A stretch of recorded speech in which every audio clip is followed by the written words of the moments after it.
کہتے ہیں کہ ہر کامیاب مرد کے پیچھے ایک عورت کا ہاتھ ہوتا ہے۔ کیا یہ بات صحیح ہے؟ جانیے اس ویڈیو میں۔ دو لڑکیوں کو اپنے کالج کے ایک لڑکے سے عشق ہو گیا، لیکن دونوں ہی اپنے پیار کا اظہار نہیں کر پاتی تھی۔ اس کی وجہ یہ تھی کہ لڑکا بہت پڑھاکو تھا، ہر وقت کتابوں میں کھویا رہتا تھا۔ دونوں بن سنور کر اس کے آس پاس سے گزرتی، لیکن وہ ان کی طرف دیکھتا بھی نہیں تھا۔ ایک دن وہ لڑکا درخت کے نیچے بیٹھا کتاب پڑھ رہا تھا، تو دونوں نے ارادہ کر لیا کہ اسے جا کر آئی لو یو بول دیں گی، لیکن ہمت ہی نہیں پڑ رہی تھی۔ آخرکار فیصلہ ہوا کہ دونوں محبت بھرا خط لکھ کر پتھر میں لپیٹ کر ایک ساتھ اس کی طرف پھینکیں گی۔ جس کا لیٹر کھول کر پڑھ لیا بس اسی کا محبوب بنے گا۔ دونوں نے ایک ساتھ اپنا محبت نامہ پھینکا۔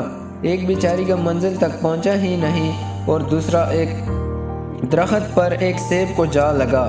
سیب اور لو لیٹر ایک ساتھ نیچے گرے، بس فرق یہ تھا کہ سیب سر پر گرا اور لیٹر سائیڈ پر جا گرا۔ جس لڑکی کا لو لیٹر تھا وہ بہت خوش ہوئی، لیکن ارے یہ کیا ہوا؟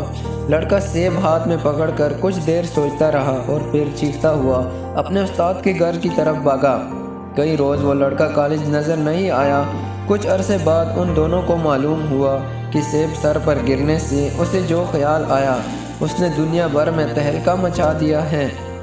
اس لڑکے کا نام سر آئزیک نیوٹن تھا۔ دونوں بیچاری لڑکیوں نے اس کی آس ہی چھوڑ دی، لیکن جب بھی ملتی تو کہتی تھی نیوٹن بھلے ہمارا نہ ہو سکا، لیکن یہ تو سچ ہے کہ اس کی کامیابی کے پیچھے ایک عورت کا ہاتھ تھا۔